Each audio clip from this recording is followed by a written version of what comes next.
my true band Belizean. Tell them that we born there. Belize my home, my native land. Tell them that we born there. I want you people to understand. Tell them that we born there. I am proud to be a Belizean. Tell them that we born there. You're born there, you're born there. Tell them that we born there. All right, so welcome to today's session of the Belize Civic Fellowship Program. And this is a part of our Good Governance series. And we are absolutely delighted that so many of you registered to have this conversation with us tonight. Our Civic Fellowship Program was started with a vision to foster a more informed and engaged citizenry. And of course, to bridge that gap between Belizeans at home and Belizeans abroad. And so what we're doing here is we are creating a space to have an open dialogue. And we believe that open dialogues can empower individuals and communities to actively participate in good governance. And so we're using this platform to ventilate current issues and to bring those that are directly involved to answer questions, shed light on the issue, and we also want to discuss various aspects of good governance in Belize. And so the people on this call, you guys, come from various aspects and backgrounds, and you have, I guess, different expertise. So I encourage you to engage, ask questions, and share your insights. Our goal is to have an engaging conversation tonight. And as we begin, I would like to remind you to keep your mics muted if you're not speaking. Use the chat function when necessary. And let's be respectful of each when making comments or asking questions.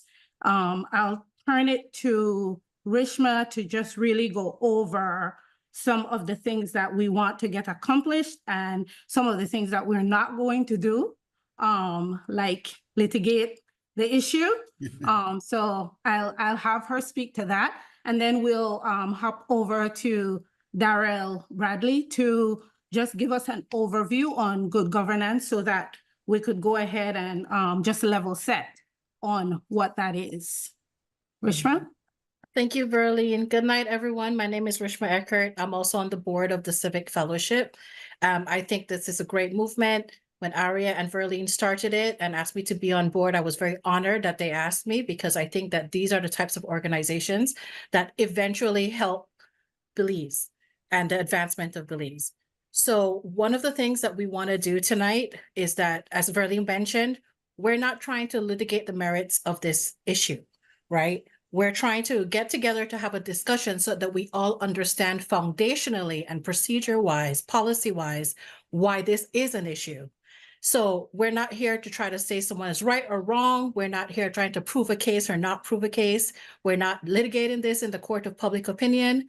What we want to do is make sure that we all understand what's happening so that this doesn't happen again in a way, or that if this issue happens again, we know the procedures, we know that it's streamlined, we know that it's fair. And it's just a matter of trying to understand, for all of us to be able to understand how the inner workings of Belizean politics and Belizean administration. And it's really for us, it's an educational tool for us to be able to understand. So with that, Darrell, if you can give us some of the background information on this specific issue, we would greatly appreciate it. Thank you. Good night, everybody. I first want to extend my appreciation for being asked to just make some few interventions in relation to the issue of good governance, specifically on this particular topical area. I want to congratulate ARIA, Verlene, Rishma, and then also their important guest this evening, Mr. Finstein, in relation to just opening up a space for this kind of discussion. I have been affiliated with ARIA and her organization for a few years now, and I really feel that you have the answer. And the answer is really opening up a space for there to be discussion, oversight, public criticism in relation to the decision-making process. We have talked a lot about the issue of good governance. We've talked a lot about democracy and really the direction in which the country of Belize is heading. And there's some issues that are on the horizon that we really need to address. One of the things I really want to underscore is that this idea of leadership and decision-making really matters. It matters how, as a nation, we make decisions, how we make policy, who is involved in the making of that policy, that there is adequate checks and balances and oversight, because if there is not proper oversight, then bad decisions will be made. That is not something that is particular to Belize. It's something that is a weakness of any governmental structure. So the idea really is to promote a space that allows for as many voices to be a part of the discussion as possible, to involve public oversight, to involve public criticism, to ensure that there is a plurality of people giving their input. Of course, when you elect a government, that government has its mandate, but that is not a dictatorial or an authoritarian system. All the laws that exist in Belize provide for appropriate input on the part of stakeholders. And when we talk about issues of development and approving environmental compliance plans and making decisions in relation to development issues, all of those things provide for public input and public involvement in the decision-making process. I think one of the fundamental challenges that we have as a nation is that the word politics oftentimes is a bad word. And we tend to think that politics is a space that is only reserved for politicians and it's only reserved for a particular group of people. But that space has to be open for everybody and as many persons as possible. There's a reason why the Constitution of Belize provides that every person has a right to participate in the public affairs of the nation to the extent of his or her interest and his or her ability. That's a guaranteed right that we have. And it's very important that people exercise that right in terms of this decision-making space. So we oftentimes have this idea of good governance. And sometimes when we have these conversations about good governance, it tends to be something that is not very concrete, and we discuss it in very abstract ways. And I think that good government, first and foremost, is very fundamental, because there is no human development, there's no economic development, there is no advancement of any society unless you have good governance, unless you have the appropriate checks and balances on those who exercise power, that they exercise power on behalf of the people and within the best interest of the people.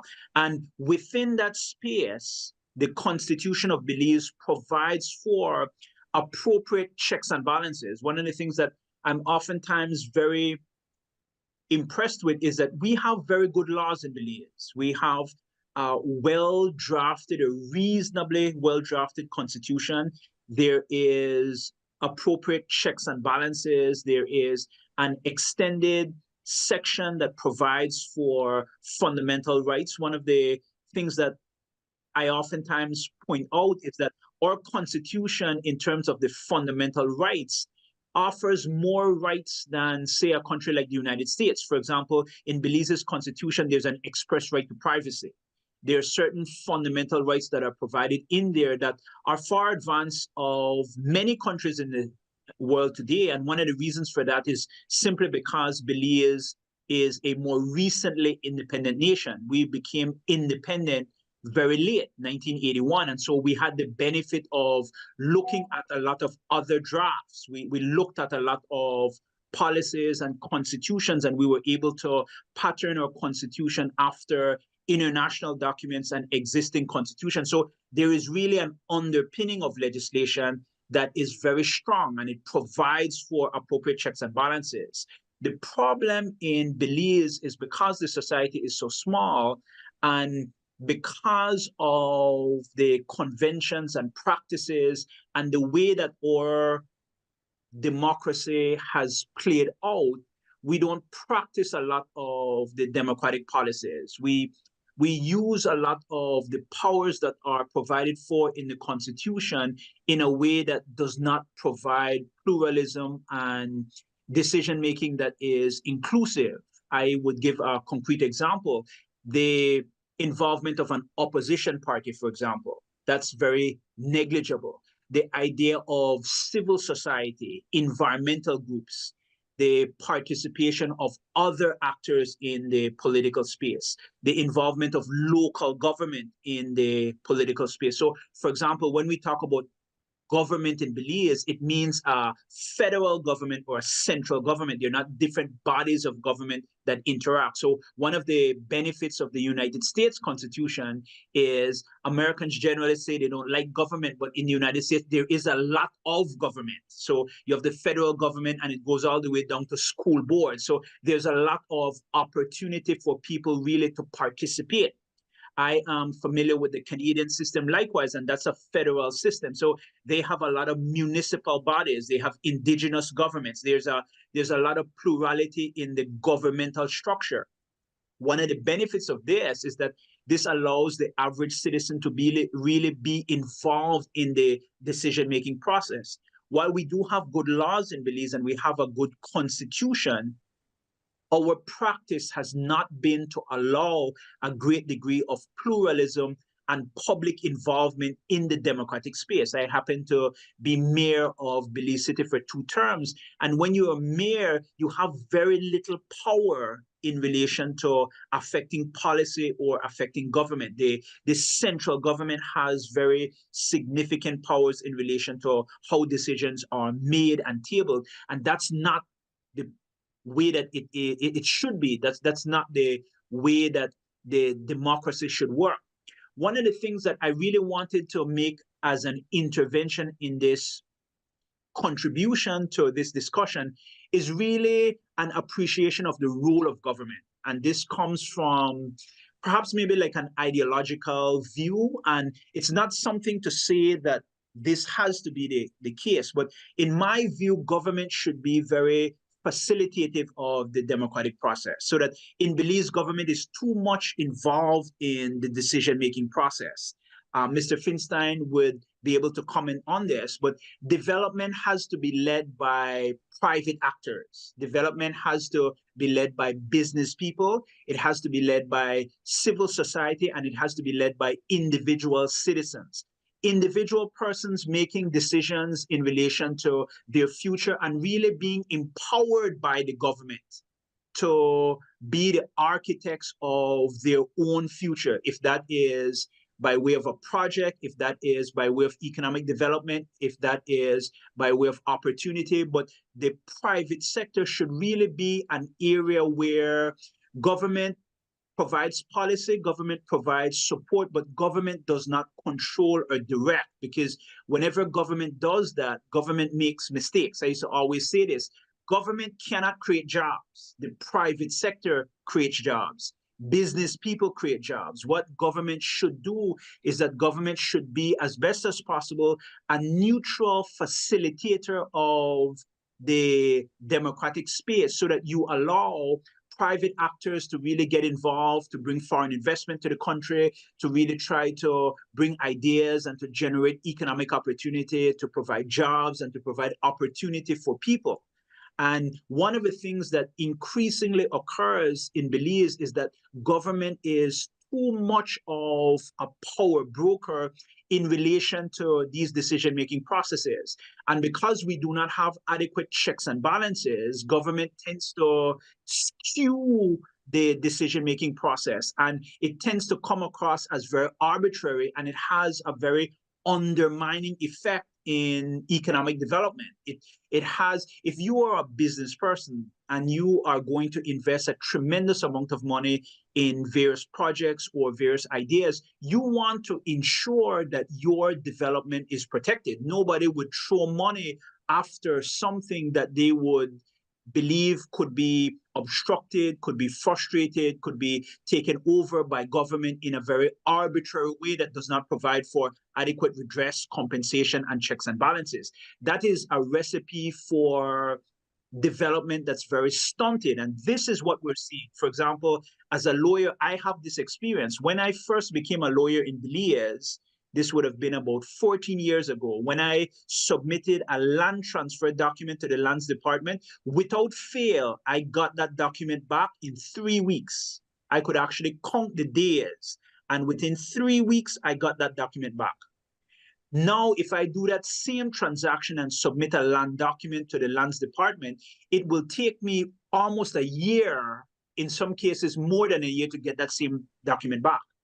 So one of the things that we need to look at is we need to look at public service reform in Belize. How do we really reform the decision-making process so that it's very, very streamlined, and so that people who are going to invest in the country of Belize, they have an expectation that their investments will yield return within a reasonable period of time.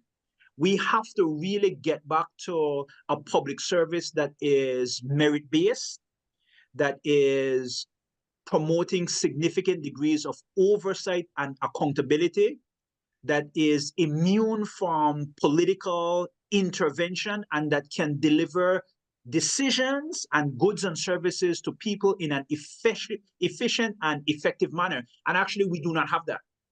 So, for example, you have situations, and this is both political parties. You have situations where if you want to get a job in the public service, you have to get a letter from your area representative. If you want to get a piece of land, you have to get an authorization or approval from your area representative. What that does is that politicizes the entire governmental structure.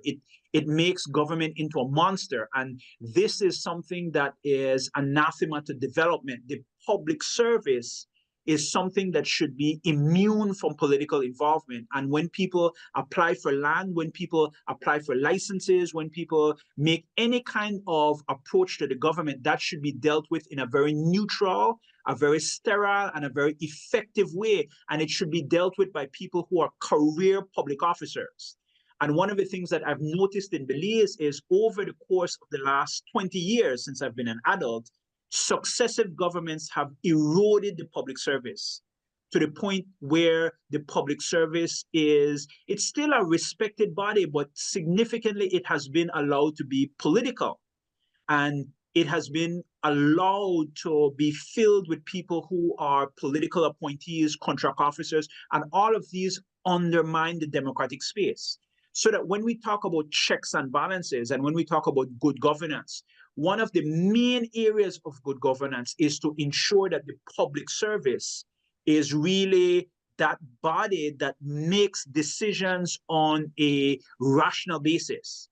And they make decisions based on merit, and they're able to treat people independently, objectively, and impartially. In the United States, I am very impressed with this concept of in the legal system, the concept of obstruction. I'm oftentimes very impressed with this concept, where any person who obstructs or perverts the course of public affairs could be charged with an offense. Many decisions in Belize are taken in this obstructionist way. It doesn't go through the proper channels and processes. It doesn't have the appropriate level of oversight that is necessary. And oftentimes it's not done for the public interest or the public good. It's done for special interests. And we really need to get back to a space where decisions are done by the technical part of the public service, and the role of the elected officials is really to set broad-based policies and to deal with oversight and to deal with kind of macro directional issues for the country. But the implementation of policy is really left to the public service. And we reform the public service so that it is a merit-based service. It's my view that that is the biggest challenge to Belize's democratic future. We've actually undermined public services. I work in Belize. I've practiced as a lawyer for 15 years in Belize, and I've noticed over that 15 years that services have been eroded to a point where it's something that we really, really need to address, this idea of public sector reform. One of the things that my wife and I oftentimes discuss, because we have a lot of friends who are American, who are Canadian, and a lot of times people approach us and ask us about what investments to make in Belize. And sadly, we're actually very hesitant to recommend Belize. And oftentimes we have discussions about that, and I feel bad as a Belizean because I would want to sell my country. I would want to encourage people to move to Belize. I would want to encourage people to invest in Belize. But as a professional, I have to give honest advice. And I have to be critical, and I have a duty of care to people who seek out my advice. And one of the things increasingly I have to do is I have to advise them in relation to the risk of investment in Belize. And we really, if we want our country to develop, we need to look at this idea of reform in a very serious way. Right now, the country is undertaking the issue of constitutional reform. And there's a lot of work that has gone into that, but it has to be very deep in relation to how we are introspective as a nation. And we look at the various aspects of our democracy and how we can really strengthen the democracy to make sure that there is appropriate checks and balances. And one of the few things that I think that we can do is we really can, and it's not a very difficult thing to do.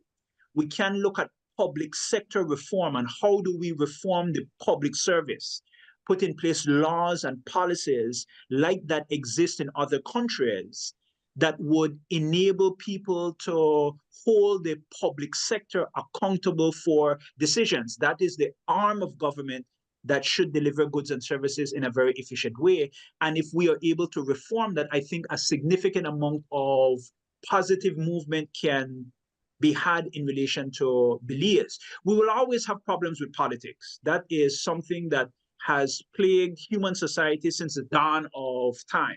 So we will always have problems with politicians. We will always have problems with corruption. We will always have problems with an abuse of power. This is something that exists all over the world. What we need to do is that we need to manage our democratic space so that we can control these issues. And we can, as best as possible, create internal checks and balances. And one of the ways that you can do that is you can strengthen the institutions that exist in Belize. The public service is an institution, and it has been allowed to be substantially weakened within Belize. And if you strengthen the public service, I think a lot can be done. We have spoken about this before ARIA in relation to things like restoring the permanent secretaries rather than chief executive officers, ensuring that there is very limited or no contract officers. I think that somebody should bring a claim to challenge the prevalence of contract officers in Belize, because the Constitution provides for a public service that's entrenched, and it provides for public officers, and it provides for open vote workers. There's nothing in the Constitution that talks about contract officers. But we create a third class of people who have been allowed to be a significant part of the public service, which is wrong, because when a politician comes in, they move those people out, and those people answer to the politician rather than the institution of the public service. So that if we actually streamline the public service and we go back to what it is supposed to be, and we emphasize merit, and we emphasize the structure and continuity and really develop the public service, you would see that Belize would be transformed in a relatively short period of time. I've done a lot of work on the United Nations Convention Against Corruption. I've spoken about this.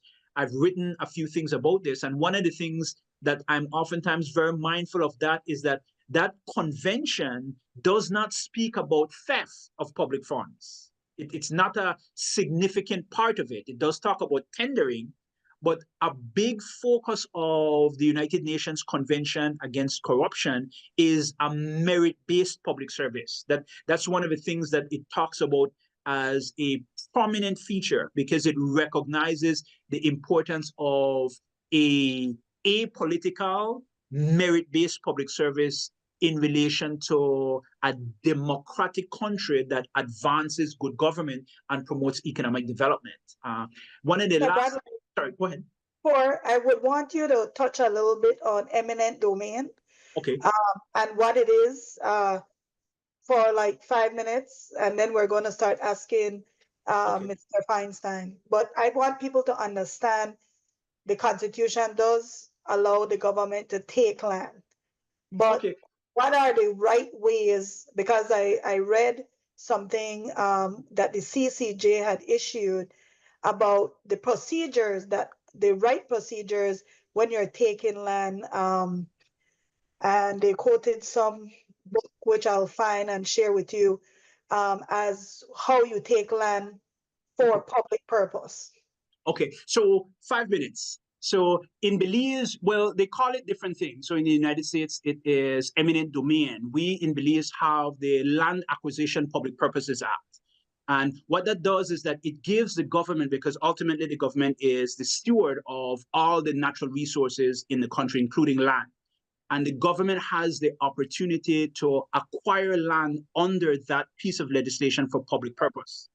But the legislation specifically provides the various things that the government has to do. For example, there are steps that are set out in there. The government has to approach the landowner first with an offer to purchase the land. So they can't just take your land outright. So built into that piece of legislation is the contemplation that there should be some sort of back and forth or negotiation process, because first and foremost, Belize recognizes the right of private property, so that every person has the right of private ownership of land and to engage in any business that he or she freely chooses. And the government cannot arbitrarily take your land. If the government wants to do so, the government has to, first of all, approach the landowner or approach the business owner, and they have to enter into negotiations for the purchase of the property.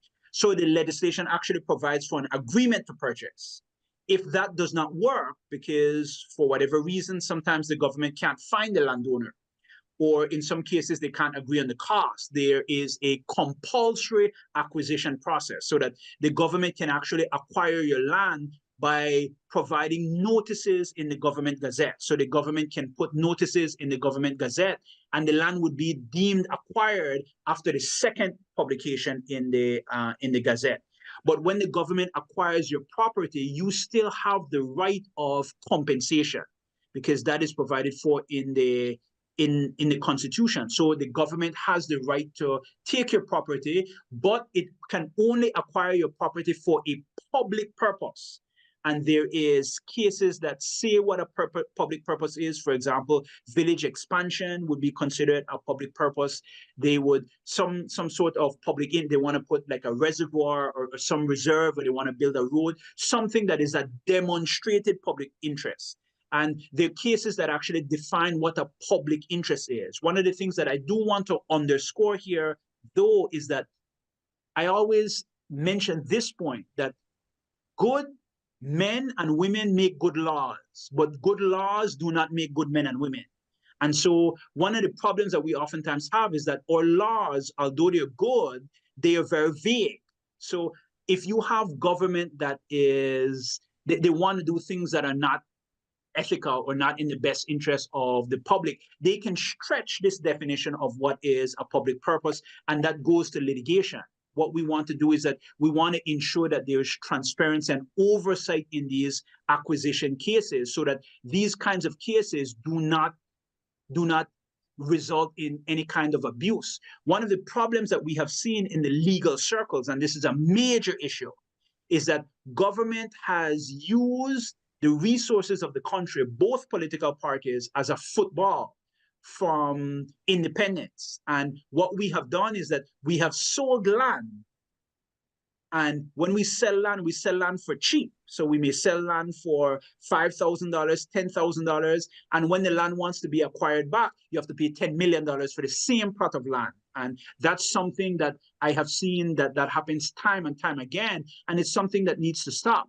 When you look at the land acquisition for the government takes land, but they never budget appropriately. So what they do is that they take land, but they don't foresight, and they don't think about the impact on the budget and how that will affect national development. And there is no land policy in Belize in relation to how you want to develop the country. So the two most important things are human resource and land. And if you want to deal with development, you have to deal with how do you appropriately treat your land so that you are able to utilize it for the maximum benefit. In other countries, like for example, the United States, I can't just go and buy a piece of land. I have to buy a house that's already existing. But in Belize, we've actually not developed and thought about how we utilize land since independence. And it's been something that has been a football. And it's cost the government millions and millions of dollars in wasteful spending. Thank you very much, Mr. Bradley. I want to welcome our guest. I'm very happy that he chose to enter this forum for this discussion. Michael Feinstein is a prominent figure in Belize, and he is currently one of the people involved with the State Bank project. And right now he's facing different challenges. And this is a very important issue because land has been very prominent in the media of recent. We had the 6.9 million. We had the issue in Belmopan recently. We have all these land stuff happening. And it's not only recently, it's prominent throughout our history, as Mr. Bradley has indicated. But there has been no policy. And so what has happened over the years, the taxpayers of Belize, because government represents you, when they're fighting with all these different entities, they're fighting with our money. And when they have to pay out these massive amounts of money, then you have to think about how does it affect your taxes? How does it affect your services, hospital, roads, different things? Because all this happens in a very small country, in a very small space. And so with that being said, I would like to ask Mr. Feinstein to please introduce himself. I'm going to ask him a series of questions. And then when we're done, we'll ask that you please either ask a question in the chat or put up your hand. And we want it to be a very robust discussion. We've invited people that are urban planners, people who are university people, just so that we can have like a good discussion. And at the end of it all, we want to leave with something. We want to leave with something that we can say, what's next? How do we move to that land policy that Mr. Bradley raised? So, Mr. Feinstein, please introduce yourself. Well, thank you. Michael Feinstein is my name. We have been developing in the cruise industry as well as tourism and citrus developing. We are involved in a lot of different projects here in Belize. We have probably one of the biggest tilapia farms in the region. So we have always been involved in some sort of development. This recent project, which has involved me and my family for like 20 years, has turned into now a nightmare, you know, because we have been fighting the Waterloo project, we have been fighting the Magic project, and finally, after 20 years, we seem to have won the battle. We are the last man standing, so to speak. And so the cruise lines have come to us with open arms. Investors, buyers, you name it. We thought we had this like Jack Low and game, as we say in Belize. And lo and behold, we had some very disingenuous bankers and partners. So we're not in a very good position right now. And by the way, Daryl, you're right on point with all your speech. And so yeah, it's not a very good situation, and this is just that's our thing. We can handle this. We feel like it's a very dangerous situation that the country is in. I don't think this does any good for foreign investments. I don't think it does any good for the Belizean public. This proposed acquisition. We actually had approached the government and said, why don't you take over the bank's position and let's do this project Belizean, keep it Belizean. We'll partner with the government. And 1 week later, they tried to acquire the land, or they have done the first phase of acquiring this land. So, that's. So, I've worked with investors before, and there is a lot that goes into creating a project, especially, and I'll bring this example up. I remember one time somebody wanted to sell a development in Belize, and I approached one of the investors to see if they would be interested in investing. And I said, what are some things that prevents investments in countries like Belize? He told me predictability with the law, the ability to deal with disputes in a very timely manner, and the fact that, and he actually brought this up, that the fear of going into certain countries is that the government has too much control over things that happen. And so if he would ever go in, he would have to go in with an additional investor that's Belizean. Like, he would never enter privately and invest. That was his comment. Do you think that government is doing this because the Prime Minister has said that he's doing this for a public purpose? Belize needs a landing for cruise ships. In your opinion, do you think that what was stated is truly a public purpose, and why? And I guess the answer would be no, but why do you feel that it's not truly a public purpose?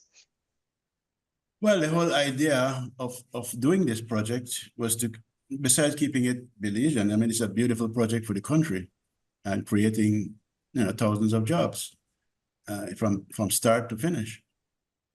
And there's no benefit to handing, because what they're trying to do, or what they're proposing to do, acquire the land, and the Prime Minister has said this openly. They're going to give it to the Honduranians, basically. I'm going to call it Honduranians, who in turn will sell it to MSC Cruise Lines. So we have a perfect example in Belize. If you look at the Harvest Key project, Norwegian Cruise Lines, we call it NCL, they are the owners, and they control that project, and everything goes back out of the country. It's a disgrace.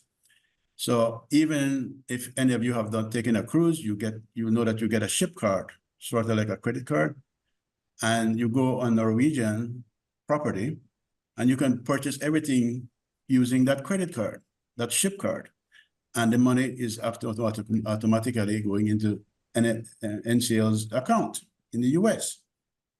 So there's not even that much cash passing around. Okay, that's how bad that is. So now this is what you're trying to do here in Belize City.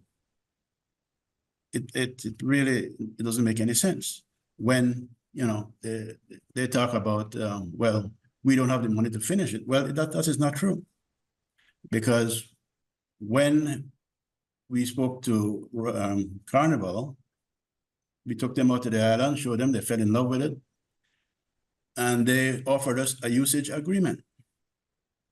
So they sent us a draft copy We made some corrections. We sent it back to them. They sent back the corrected version, and we all had a Zoom call. We all agreed. And so their attorneys were now preparing the final document. We jumped on an airplane and went to Panama, had a meeting with and a presentation done to a group called SIFI. SIFI is like the IDB. And they were all over it. They had agreed, listen, I'll get you your money in 2 months to finish this project, and we will work pari passu with Atlantic Bank. So, you know, everything was working out just fine. But because we had also spoken to MSC, they had agreed, we want to acquire the island from you. We want to buy the island. So that was a plan B. I put that in my pocket. Plan A was the Carnival, because that's best for Belize, right? And so the Honduranians got a hold of this information, went and negotiated behind my back with MSC. I think they came very close to a deal. I think MSC has agreed, listen, you clear up this mess, and we're a buyer. So they're trying to take it to sell it to MSC. This is really what it is. Why is the government assisting them and not me? Well, I don't want to, on this, I am not going to say what you know that I want to say, right? But that is the fact. So do you feel like during this entire process, investment and wise, did you feel like there was undue process, undue biases? Do you feel like things were created so that you're in this position? And also, did the government attempt a less disruptive way? Did they bring everybody to the table, MSC, whoever else is involved, you, Atlantic Bank, everybody to the table and say, hey, let us all sit down and figure this out because it's for the country of Belize? Was that ever considered? Absolutely not. You know, we had a meeting at the bank, I don't know, few months, probably a year ago, I would say, because we're knowing this for 7 months already. Amazing how time goes. And we had decided that, you know, as soon as we get to the point, we put ourselves in this position where we are the last man standing and we get usage agreements and everything, we'll be able to get cheap money and we'll be able to finish this project efficiently. That did not happen, obviously, but that was the plan. And you have to understand something, that when we started this project, the bank was supposed to be the lead syndicator of the money. So I already had, we had at the time the Belize Bank was interested. They had committed $25 million to the project. Sagic were the insurance company, because they wanted US and they couldn't get US, and they have a lot of Belize. They offered 20 million Belize and we paid them back in US. Heritage Bank offered guaranteed us 10 million and was saying that most likely 15. Okay, we did a presentation at Social Security. They wanted a piece of this. And this would have prevented what's happening today, you see. And then Atlantic would put up the rest that's needed. They never did follow through with any syndication.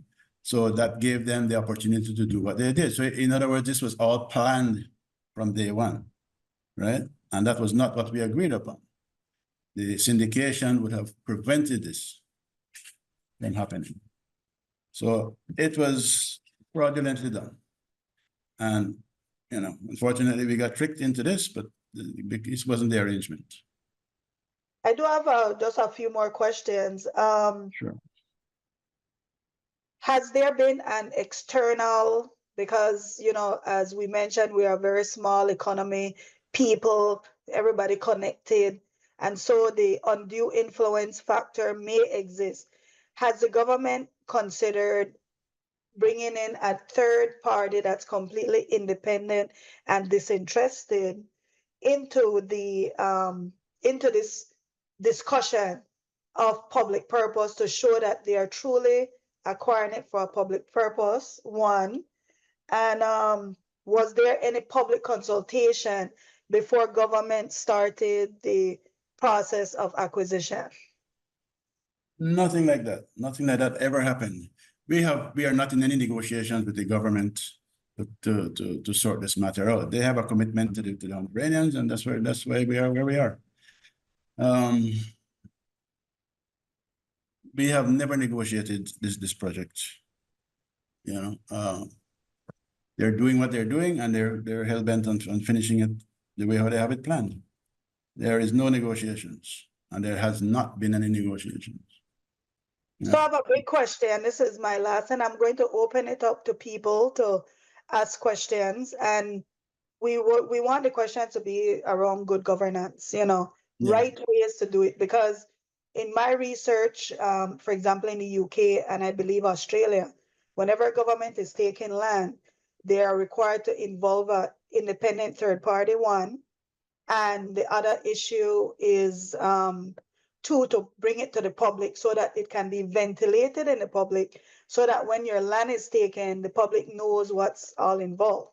But the biggest criticism would be, why do we care? I mean, Belizean see you as one millionaire giant, and they see the government and somebody else say, well, make him get lash and leave it, man. They always lash everybody else. We don't care. Why should Belizeans care about this issue? Because, you know, it quite possibly and most likely will turn into a situation where taxpayers are going to pay a lot of money for this unnecessarily.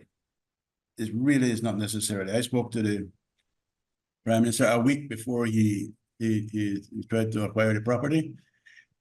And I said, Prime Minister, this is the best and easy way out in my mind. Why don't you assume the Honduranian position? Let's do this partnership. And 1 week later, he's acquiring the land. So they have no intention of doing that route, you know, that doesn't make any sense to them. So that's why there's 400,000 of you out there and there's 400,000 here in Belize. We don't have the opportunities for all of our Belizeans to do well, you know. It's unfortunate, but that's the way it is. What do you think the economic impact? Because I think an important point that was made on all this was how these cruise ships operate. And just to break it down a little bit, when he says that the cruise ship give you a card, what it means is that if you buy one tour, anything else, you buy it through the cruise ship. You not buy it from the local vendors, you not buy it from the taxi. They set up everything for you so that when a person walk off the cruise ship, there's not that much cash that they're spending except for souvenirs, whatever, because it's already built in. So what is the economic impact of what was your anticipated impact? The problem with this kind of a situation is that the cruise line will end up owning everything. All right. I mean, if you, like, for example, we designed about 85,000 square feet of rental space, right? Where all the stores have individual owners, I mean, renters, right? In this case, they will control most of the stores, and they always want to give it to the brands that they're familiar with, right? So if you go to all these destinations, you'll find a lot of the same brands. Diamonds International, there's you know, the list goes on. But that's what they end up doing. They don't give the local Belizeans the opportunity to get involved and make money. Yeah. And the village is an example of that right now. So with that being said, thank you again for joining us. And then if anybody have any questions, could you please either ask it in the chat or Yes, raise indeed. your hand? And Unexpected pleasure. Thank you.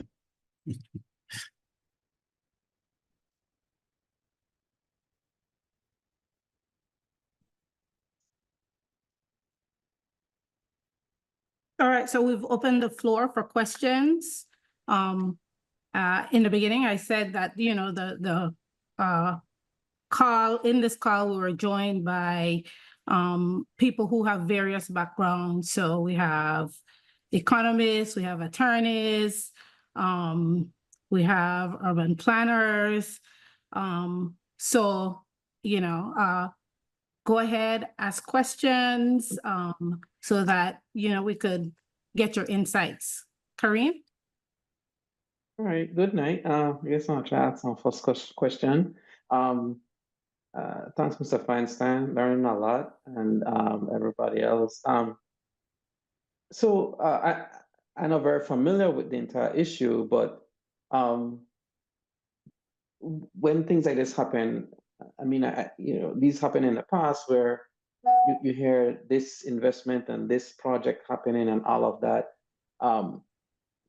Where in this process is the Belizean public given an opportunity to be made aware of these issues, right? Is there some sort of mandatory,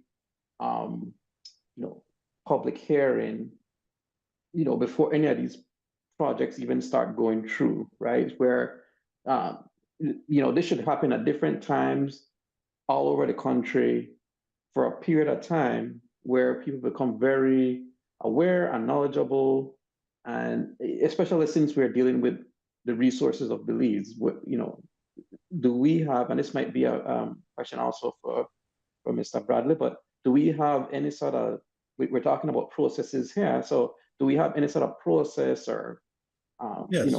A step where that occur? Sure, we have a process. The government, Belgrade, has a list of like 9 different items that you need to fulfill to qualify to even begin your processing. One is an environmental clearance, and that involves a huge study, a very expensive study of the project and what the impacts on the environment. And also it involves a public hearing where, you have to deal with the public and answer questions, sort of like what we're doing here.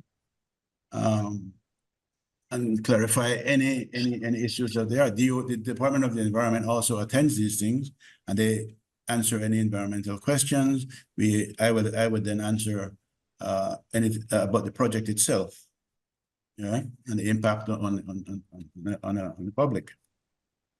And funny you should mention that, because we did that in 2007 when we got our first EIA, and when the government changed in 2008, the then Prime Minister decided, you know what, Mike, a lot of time has passed. You have to do this all over again. So this is probably the only project in Belize that actually did it twice and had public hearings twice and went through the whole process from beginning to end 2 times, right? And it wasn't actually 2, we did it actually 3 times. Never heard of it in this country. So, but it was, we did it, and every time it was approved by the public and by the Department of the Environment. We had no issues, So yeah, there is a process. So Lisa has a question. She asks, what's your next strategic plan and what type of assistance are you seeking from local and diaspora Belizeans or citizens? I think that I'm here tonight because this has a very detrimental effect on the people of Belize. I think that this is a very bad way to do business. I think that it's going to chase a lot of investors away from Belize. Even if we succeed, which I'm comfortable with, but even if we do, I think the damage has been done. And the government should be held accountable for this kind of a behavior. There's no reason for that. You expect your government to assist you with a problem when you have a problem, not take it, not fight you with it. So yeah. Go ahead, Aaron. Good evening, everyone. Mr. Mike, thank you for your time and being here, explaining the situation. You mentioned that one of the main reasons you wanted to address and enlighten and bring this to the forefront is because of how it will impact the Belizean public through taxes. From a long-term perspective, what are the exact impacts that you can foresee on the Belizean people, if any, at this time? Not only in this situation, but if this practice continues where the government could just seize land at any time. And I just Yeah. want to add, it's more than land because it's a project. It's more Right, than right. just land. They're seizing Yeah. your Big investment. They're Yeah. causing 20 years of work and a nice, beautiful project for the country of Belize to just change hands into something that's not as desirable. And you have to understand something too. You know, who are the lawyers defending this? These lawyers sit in cabinet. They are part of the lawmaking system. They're involved with changing the constitution. They're involved with many, many things. They defend the lawyers, which puts me at a disadvantage if you can clearly see. So that's really, I mean, Courtney and Coe, who are the lawyers, that in my mind shouldn't be, but it is. So not cool, as they would say. So Lisa asked for Mr. Bradley, from a legal standpoint, how do we address these mishaps and conflicts of interest? One of the things that I wanted to address, which I think is important point building from what Mr. Finstein had said, and this is a problem that people in government has addressed for a long period of time. Belize has done a very good job with environmental regulations. Like we have an Environmental Protection Act, there's an EIA regulation. So it's cumbersome and it's expensive, as Mr. Finstein has said. But one of the problems that we generally have in Belize is that when we look at any development project, the only effective piece of legislation we have is the Environmental Protection Act. We don't have any piece of legislation that looks at that project through an economic development lens, through a planning lens, so there's no other piece of legislation in Belize that governs a project aside from the Environmental Protection Act. And there are other perspectives that are quite important. For example, one of the things that is done oftentimes at the municipal level is that there is, when you have a project of this nature, and Mr. Finstein mentioned it, it should be something that is done in partnership and close communication with the government, because the government wants the investment. And one of the things that I would say here is this question of, and this is a real important question, this question of whether or not there's a legitimate public purpose here, because I'm acquiring a property to sell it to somebody else. Like what's the real public interest there? Like what is are you building a road? Are you doing something you're actually getting into the market to favor a particular group to the disadvantage of another group? Those are serious questions that I would raise in relation to this issue. But to answer the question directly in relation to the mishaps, sadly, because there is no planning legislation in Belize, and because there is very limited in terms of actual checks and balances in relation to this that a private landowner can do, your only recourse is expensive litigation.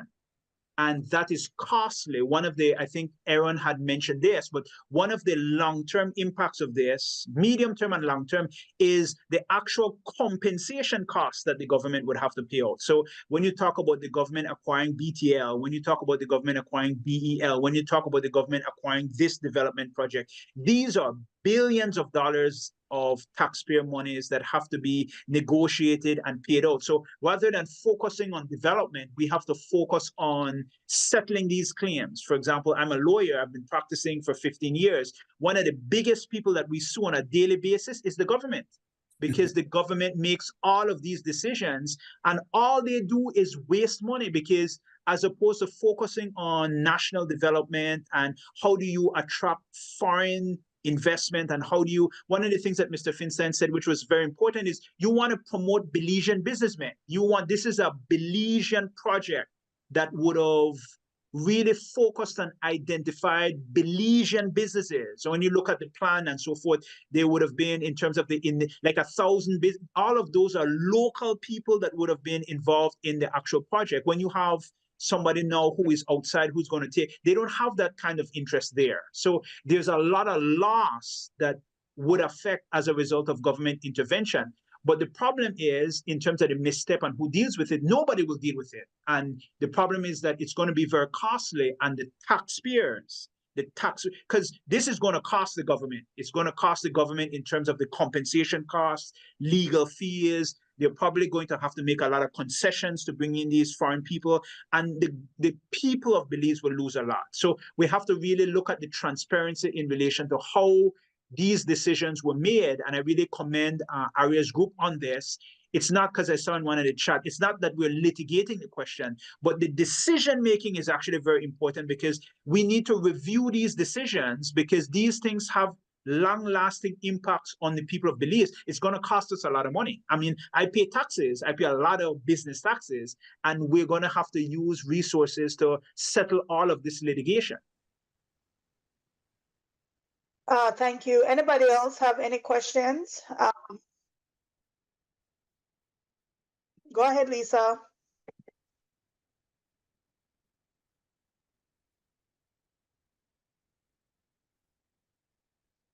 Hi, Hey, you Lisa, on go mute, ahead. Lisa.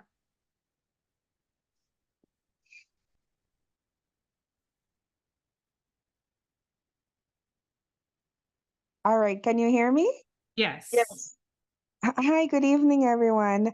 Mr. Bradley, I wanted to ask you a question.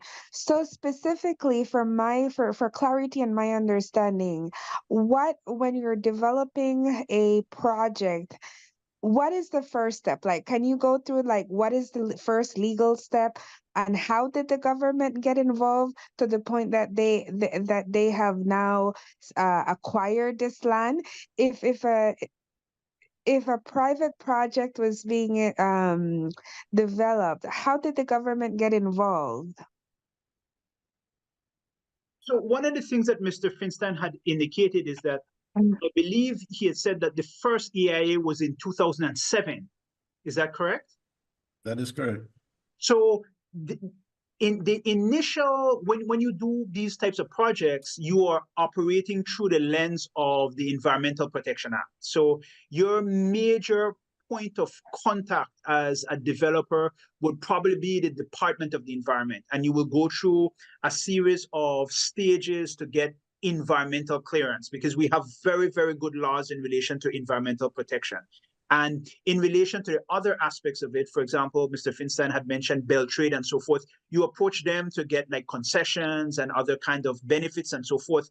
But really and truly, as a country, when we evaluate any kind of project, it mainly goes through that environmental lens. There's no other aspect of the project that's really vetted. For example, if you want to look at the economic impact, if you want to look at like other kinds of concerns, that's usually a political decision that just the cabinet will make. And you would have like relationships with the cabinet, and that environmental process oftentimes takes many, many years, and it's very, very expensive.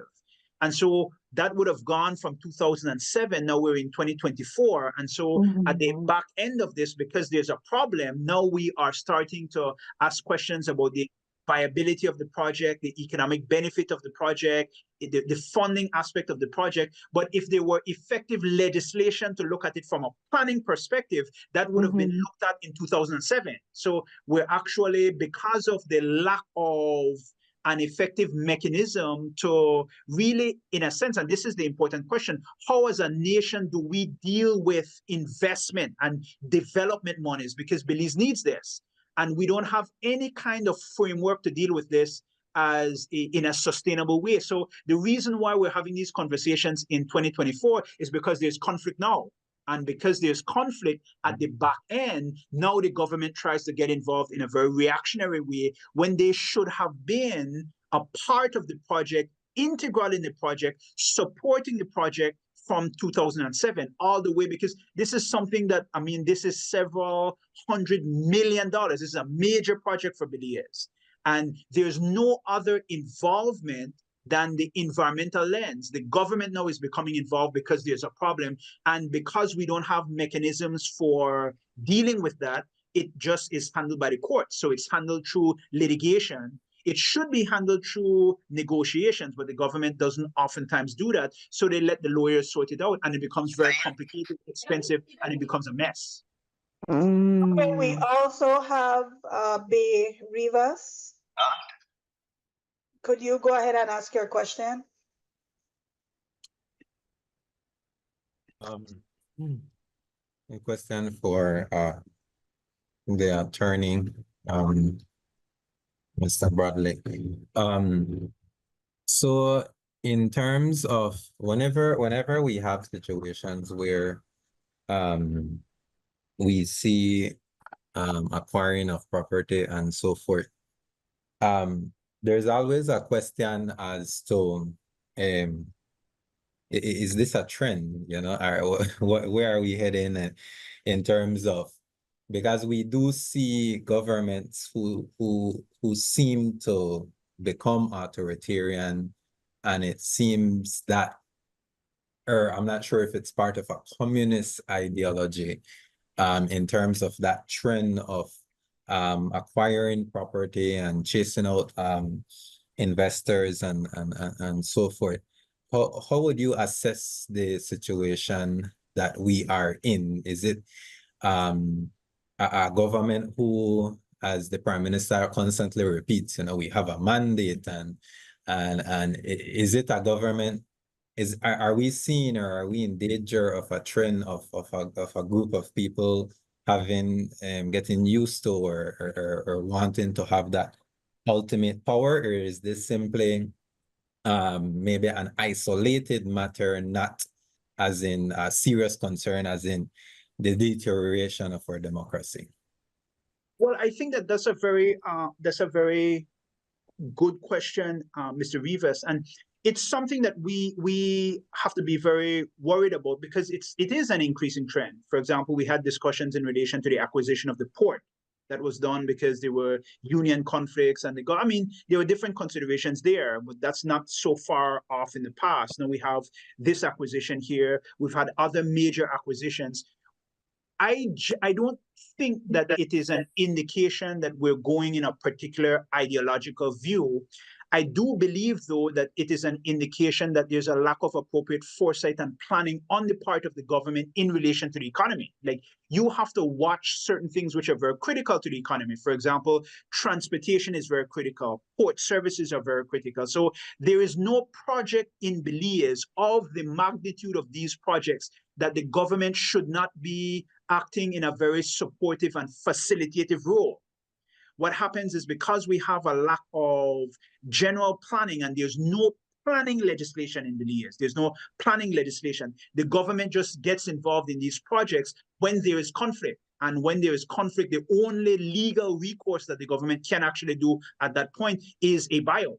So, for example, if you were to look at that port situation, there was a series of strikes, and the matter went, and then the government just said, we're going to acquire. And that's kind of a fallback position, because they are not proactive. And this is not any one government, and it's just the size of Belize, and it's both political parties. It happens at the municipal level. But we have to, as a developing nation, appreciate this idea of planning and macro level planning, and looking at what projects are in the pipeline, what we can do, what areas of the economy we need to grow, prioritize certain areas.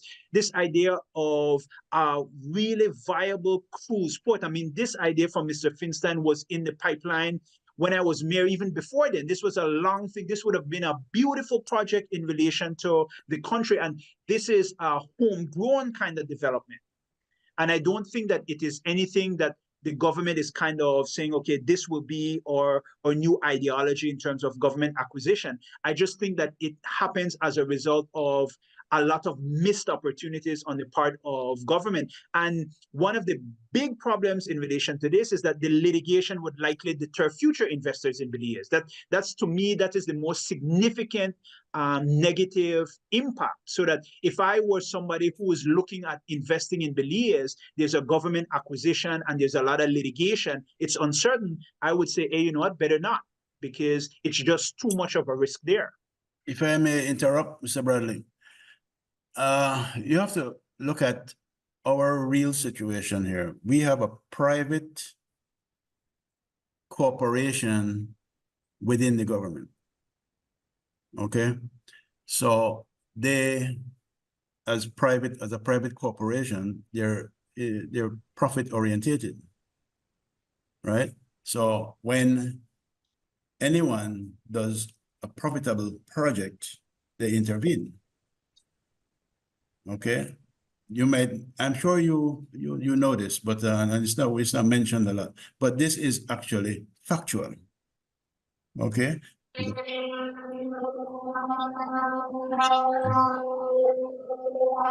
really have to mute.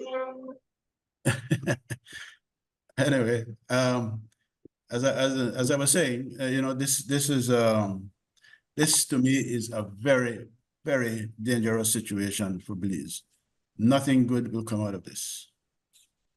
Nothing. Yeah. Nothing has. I just want to underscore very quickly this point that Mr. Finstein is making, and this is a concern because it's a nexus to this idea of corruption. And the government is supposed to be independent and autonomous and accountable. The government is not supposed to be a player in the market. So the government is not supposed to be favoring a particular. That's actually dangerous. That's a dangerous trend. If the government, because in my view, Exactly. I'm not familiar with the situation, and I watched it on the news. ARIA had briefed me, and I'm listening to Mr. Finstein, but that sounds like there is no public, the government is actually acquiring it to sell it to somebody else. The government is actually favoring a private entity. You're making a business decision on behalf of a private entity, putting the taxpayers' dollars liable for something which really could be settled with the private market among business people. And I've noticed that now, going back to Mr. Rivas's question, that is a trend that I've seen in Belize, that when you're looking at these kinds of major businesses, the government actually allows itself to be co-opted by certain business interests. And the government makes decisions not on behalf of the people, but on behalf of these business interests. And that is very dangerous. Yeah, same thing. Sorry, go ahead. Yeah, no, to me, it's a very sad situation, you know, and the reason that this is allowed to flourish is because we have no opposition, all right, at this point in time. So they're not worried. They have the next election. So they may take some flack, but they'll do what they want to do. I know you said they'll do what they want to do, but ultimately, government isn't playing with their own personal funds. They're really No, they're not playing with our money. But with that being said, Mr. Bradley, I want you to address this because I think part of Belize's issue with governance is that we have an overinflated cabinet. There's too many people that are sitting in cabinet. That's my opinion. If you look at other countries, there's an overabundance of cabinet. So there's no backbenchers. There's nobody to challenge the PM on some of his decisions because everybody in cabinet has to agree, or else, you know, and maybe what do you think I should say when it comes to limiting the size, and I mean definitively limiting the size of cabinet where there's no junior minister, where there's no consultant. Basically, it's 12 people. I think 12 is the ideal number because it's less than the House, where there's 12 people that comes in, and then maybe there would be more robust debates, even if we don't have an opposition. There would be more robust debates because then area reps would be more interested in what their constituents think. But everybody that minister that believes, everybody is a minister or a junior minister. And that is not how economists, I mean, not economists, but political governments are structured. Even in the UK that we model from, they have what, 12, 15 cabinet members, and they have what, almost 400 backbenchers. The United States similarly have about 400 people that makes up the House. But in Belize, we have how many opposition? We have 31 minus 5 people in cabinet. So how do you think this plays out on the fact that the development, like you said, like I was mentioning, most countries, when things become a problem, they create policy. So where were we? They said that we pay out all their money all the time on all these projects. Most governments will say, listen, we need to come up with a policy for create some predictability with how we spend our money. But in Belize, what do you think about the way our government is structured? Because it seems to me that we truly are structured. We're not structured as a democracy, but I would like your opinion. Well, I would want to go, and I'd mention this because I support the line, but from a purely kind of academic standpoint that Mr. Feinstein was mentioning, that really government in Belize is becoming a business, and it's becoming a player in the market to favor certain kinds of business interests. And that's actually very dangerous. And so we really want to look at this idea of the government. And when we talk about government in Belize, we really mean the cabinet. And I agree with you that cabinet is too big. It is too big and it is too powerful.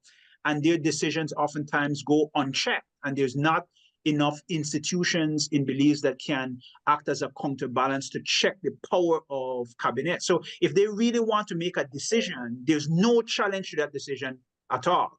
And so there's a series of reforms that you can make to limit the power of the cabinet, including what you were actually suggesting, that you limit the size, you cut down the size, and you provide by amending the constitution that cabinet cannot be more. You can say that cabinet cannot be larger than perhaps maybe like a third of the National Assembly, or like you can. There are formulas that other countries have gone. There are other kinds of reforms that you can put in place to limit the power of cabinet, but that is a big problem in Belize. The government is too big, the government is too powerful, and the government exercises too much decision-making authority without checks and balances. And oftentimes with that recipe, what they do is that they make decisions to favor private interests to the detriment of other private interests. Well, So go ahead. Oh, sorry, Mr. Feinstein. No, I'm saying you have a government that's competing with private sector. I mean, this is unheard of, you know? So I know in the chat we have Garen made a comment in there. I don't know if you want to go ahead and ask the question out loud. And then after that, I know Rishma, you said you had a question as well. So then you can go next if Garen wants to go ahead and ask the question.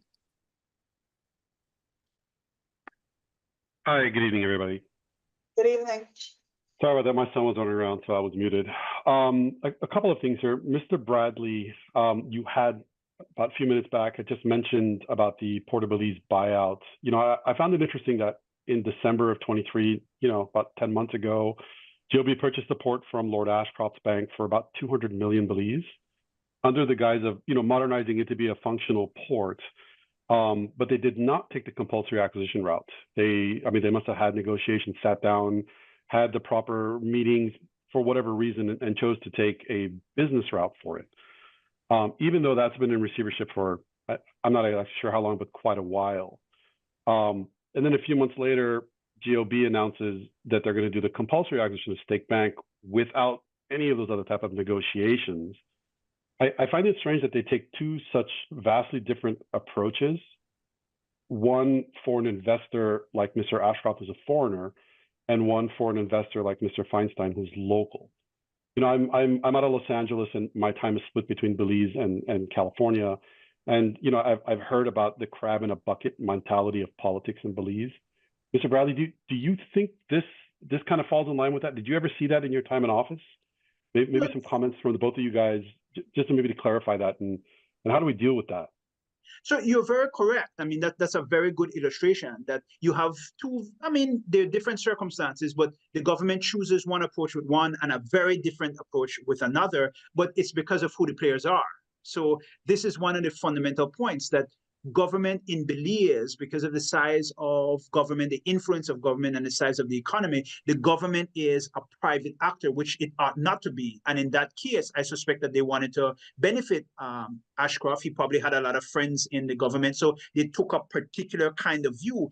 In this particular case, the government is not associated or not supportive of the project. So they take the view of the Honduran group or the other group in relation to, which is actually kind of dangerous because those decisions are very arbitrary. When those decisions should be made in a very transparent way, government should be able to justify why in one route I did a negotiated buyout, which was very, in a way, accommodating to the private owner. And in the circumstance that we're discussing right now, the government takes a totally different route. That supports the argument that the government is kind of cherry picking who to deal with, and you're actually directing an economy that, I mean, it's an emergent market, which is actually very dangerous because you're sending a message to private sectors that the government will favor certain people. And that can be very dangerous because in the whole backdrop of all of these things, we do not have any kind of mechanism for campaign finance reform, for the kind of avoidance of conflict of interest and so forth, so that I can, if I am the government, I can use my influence to favor private sector involvement. And there could be significant, I'm not saying that there was, but there could be significant levels of benefit that goes to the government because of those decision making without any kind of transparency. That's actually very dangerous to a democracy. Go ahead, Rishma. Hi, your answer, Darrell, actually segues into one of the questions that I had. At the top of the session, we talked about the lack of clarity and transparency in even the definition of what a public purpose and how eminent domain is applied to in Belize through the Act.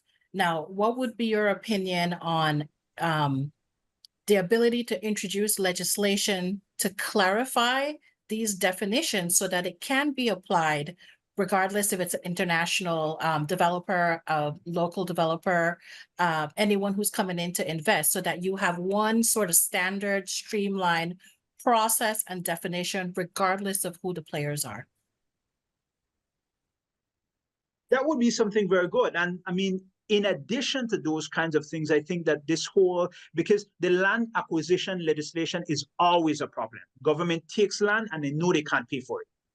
So it's something that has been a problem from independence. And so I think if you put in place clear definitions of what is public, you make it very, you put timelines also in the legislation in relation to when do you have to pay the compensation, by when do you, because sometimes government takes 10 years to pay the compensation, and like all kinds of things happen during that period.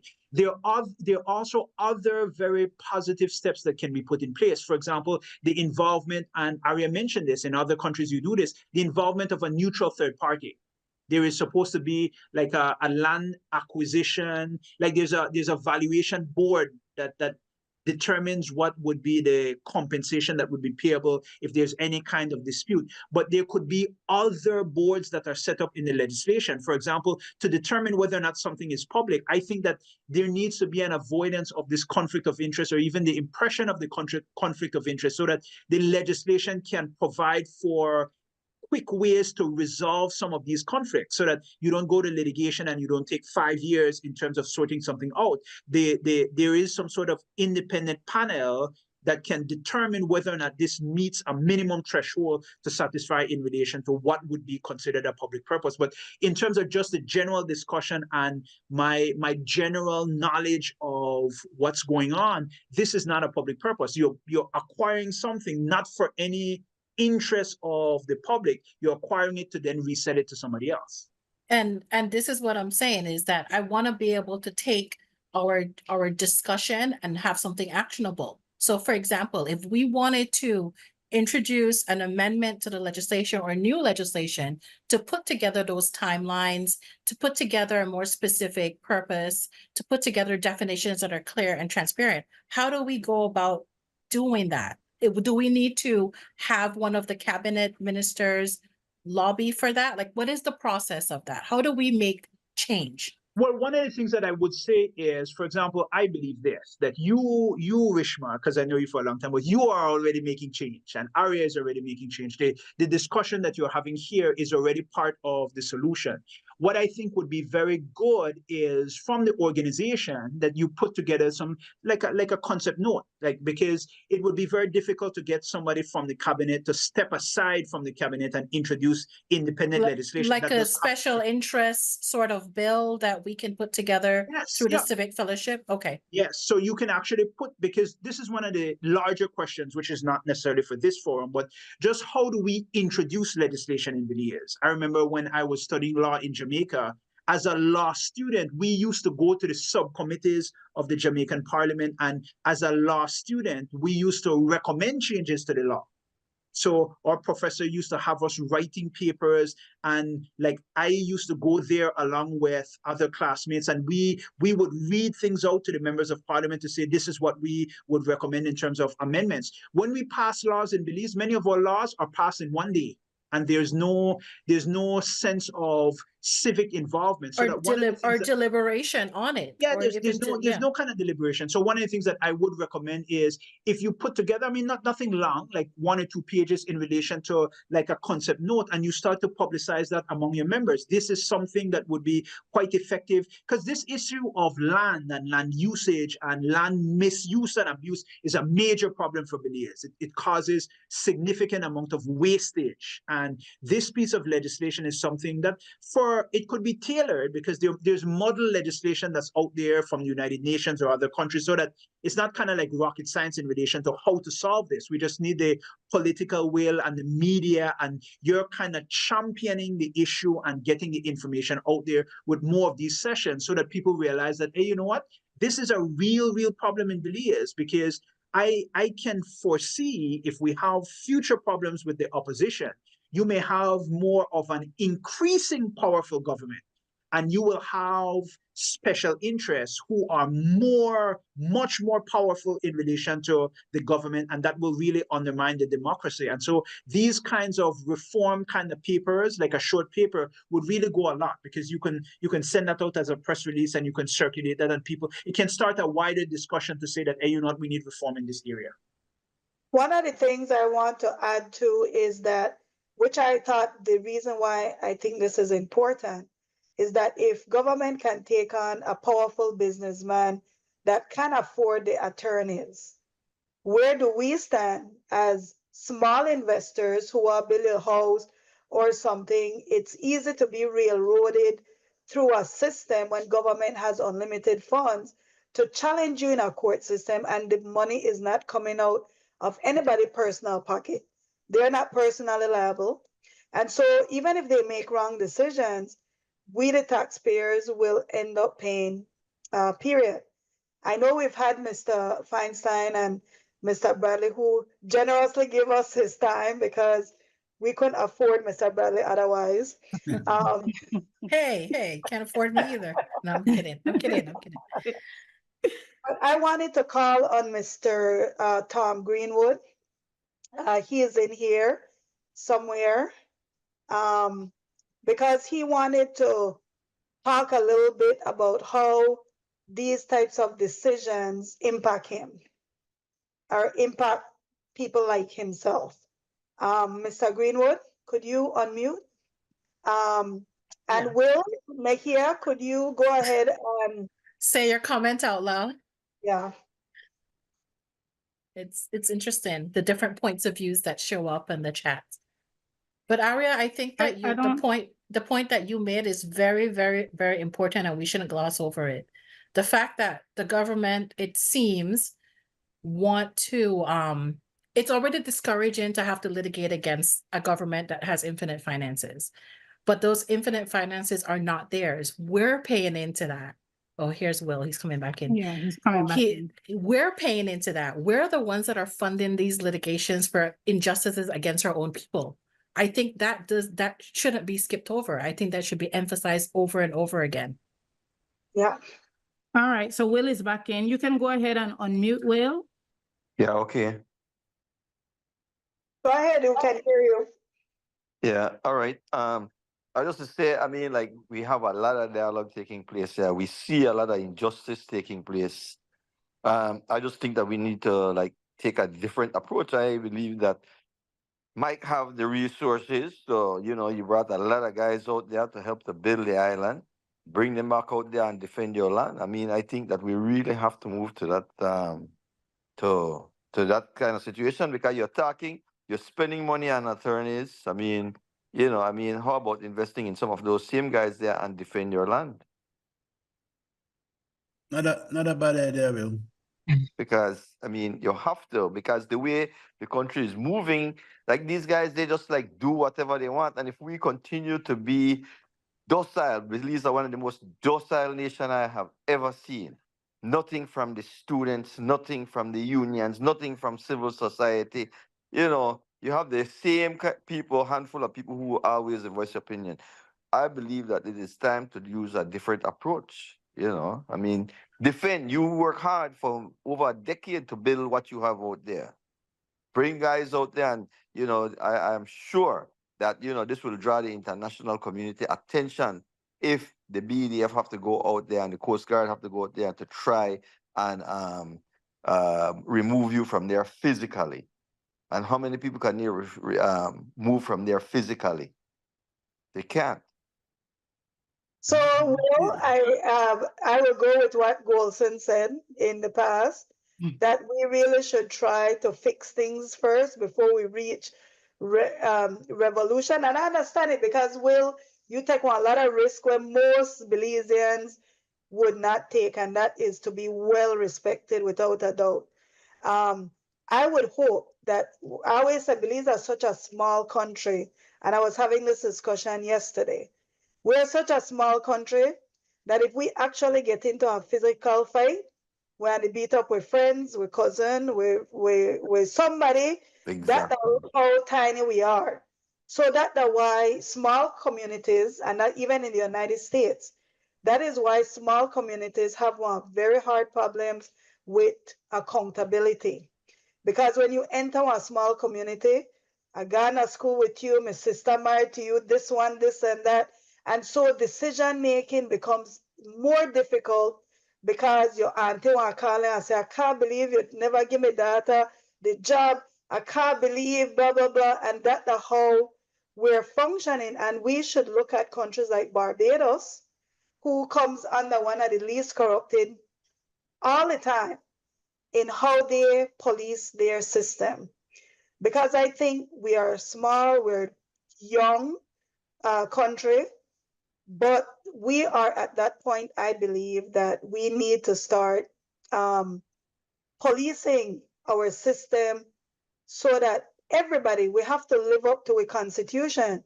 If we are human rights and if we are equal rights, that means it shouldn't matter if Mr. Feinstein, then he take away his land, or Mr. Nobody, and I don't mean nobody negatively, but I mean somebody that's not known, Right. that doesn't have the resources, that they are faced with the same decision making and there's predictability, and that person has a third party that can come in and basically create one very positive outcome. So I don't think we have to, and I agree, if somebody to take one mile, and I listen to people where say if the mile, and in fact our laws, it's crazy because I'd like Mr. Bradley to talk about this. It's crazy that they could take away your land and your project, but under the same law, you could shoot and kill somebody if they trespass your land. And it's all these very aggressive dynamics with ownership in Belize. But that's where the clarity and the transparency has to come in. So Right. even if your auntie call and say, why you not give my whatever a job, you can say, but under the 10 qualifications that were needed, they only had 2. right? So this is where clarity comes in. And even when you were talking about the difference with the views on the land ownership, if it's very clear that these are the specific purposes and these are the definitions, then it doesn't matter if it's Mr. Feinstein or Mr. Nobody or anybody, foreign, international, domestic. The laws are the laws and it's written down, it's clear, it's transparent, and you know whether you fit into it or not. Yes, everything is going to be open interpretation. I'm an attorney as well. I get that. Everything can be looked at in different ways, but the clarity, and I don't know, I mean, maybe the attorneys in Belize can speak to this. I don't know if it's purposely written vaguely so that you can have that sort of go around. But that's why I'm asking the questions about how do we make sure that these types of things are minimized for the future in getting that clarity and that transparency. Mr. Greenwood, I think you're now on mute. Are you able to, can we hear you now? Yeah, it looks like he's not on mute anymore, but we're not able to hear. Maybe if you take the phone a little bit closer to him, we would hear. And then after Mr. Greenwood, we can go ahead and wrap up with, maybe you could summarize, Rishma, the call to action.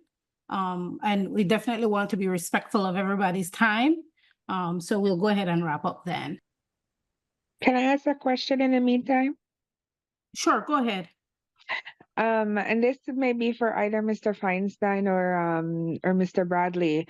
So how much does Bell Trade have to do with this in the beginning? I'm trying to connect the dots for clarity, as seems like somewhere along the way, one of these governmental groups that are online, we're all professionals in our own right. We all have day jobs, but we're taking the time out to make sure that we can better Belize. And I think that's something to be applauded, that we're all taking the time out to help our country. And wrapping up, I want to say that in good governance, what we're trying to always advocate for is having transparency, having a streamlined system where it applies to everyone in the fairest way. And how does it, why should we care about this? That's always the question. Well, we don't care. Why should we care? We should care because, as Aria mentioned, your money is being used to litigate this in court. Your money, right? Mr. Feinstein has his own money and his own lawyers and his own thing, but the government is using your taxpayers' money to litigate this when they could be using that taxpayers' money into making the country better. All your roads, all your, taxpayers' money is not just Christmas cheer and parties and September celebrations, right? We have to make sure that we're having policies. The last time that we had the civic fellowship, I talk about having a transactional relationship with your politician, making sure that when they come to you for that vote, you have a list of things that you want as well. It's not just fun and excitement. We have to make sure that we are getting our fundamental needs met with our taxpayer money, and that we're not, as was mentioned on the session, wasting time or wasting resources doing these litigations. So why should you care? Because your money is being used to do this. That's why you should care. Why else should you care? You should care because it could be Mr. Feinstein today. It could be you tomorrow. It could be anybody. If the policies are not in place, if it's not streamlined, if it's not transparent, then it affects you because other people may also want to do this type of investment. And investment is good for Belize. I know that there's a lot of controversy around private members, and I think that it's just one of those things where Belizeans are just so used to getting government jobs for everything that they're not very interested in building businesses. And building businesses is very, very good for Belize. It creates opportunity, it creates employment. So why should you care? Because at the end of the day, we can't just be looking at the now. We have to look at the future. What kind of Belize do we have for our children, and what kind of Belize do we have for our grandchildren and everyone else? So this is an issue that affects us now, but we have to try to create the change so it doesn't keep on affecting everyone in a disproportionate way. So it doesn't keep on affecting someone because we have a lack of transparency. Call to action. I think that Aria did a really good point in the things that we could do. But coming off of this call, I really do want to explore the, and I wrote it down, the concept note coming from the Civic Fellowship to be introduced in the cabinet. Perhaps we can get everyone's signatures and more to be able to sign on to that concept note and then find a cabinet member who's willing to introduce it. Because this is the kind of foundational change that we're interested in to make sure that this doesn't affect anyone else moving forward. And that is my wrap up. If anyone else wants to add, please go ahead and do so. Mr. Feinstein, do you have any final words for us? I'd like to really thank you guys. This is very refreshing. I wasn't even aware that this sort of thing was taking place. So thank you all very, very much. It was a pleasure. Thank you for participating. Thank you, Mr. Bradley, also for your legal perspective. And if anyone is interested, we do have a Facebook group. It's called the Belize Civic Fellowship group, Birth of a Citizens. We also have a website. Verlene can give you the website because it's escaping my mind right now. Drop it in the chat. Drop it in the chat, Verlene. Yeah. And Well, it's under construction, so we're updating. we do have a YouTube Thanks for the plug. we do have a YouTube page where we did this. We did this in 2020. We brought in a lot of young people to just try to educate them on civics because we are all vested in Belize. Mr. Feinstein is vested as a businessman. You are vested as a citizen. That Constitution of Belize protects all of us equally. But until we enforce our laws and until we enforce our rights, then we'll keep facing the same problem. So how you go, you touch one, you touch all. And real Belizeans should start thinking like that. We should really benefit from the fact that we want Belizeans to thrive in Belize always. In a story. Put Belizean first. I remember that used to be our campaign slogan. Really, can you tell them the email address so that if anyone wants to get in contact with us afterwards or have any afterthoughts that they would like to discuss, that they can just let us know? Okay, let me look it up real quickly. And yeah, it starts with conversation. And I think that we have a lot of really brilliant Belizeans that can contribute to the society in various industries, in various sectors.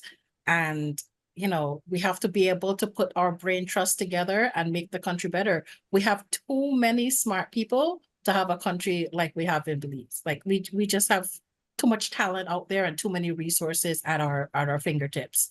So let's try to use that and help the country, because I definitely want to know that my taxpayers' money is going to something that I'm interested in doing, right? So the email is civicfellowsbz@gmail.com. civicfellowsbz@gmail, and the website is www.civicfellowsbz.com. So if you want to learn more, and we have a Facebook page and we have a YouTube page. So if you want to learn more, if you want to contribute, if you want to be a speaker, because we're planning our next session coming up in January to do another 9-month session, please reach out to us, because this is something that builds upon teaching people the right way to do things, benefits all of us. So with that being said, I'm going to close. And again, thank everybody to show up and to please be part of your democracy. Democracy works when everyone is involved. That's how democracy works. So Yeah, it's not just voting. It's not just voting at all. All right. Thank you, everyone. Thank you so Good night. much. Thank you all. Have a good night. Good night, everyone. Thank you. Thank Good you, night. everybody. Pleasant good evening.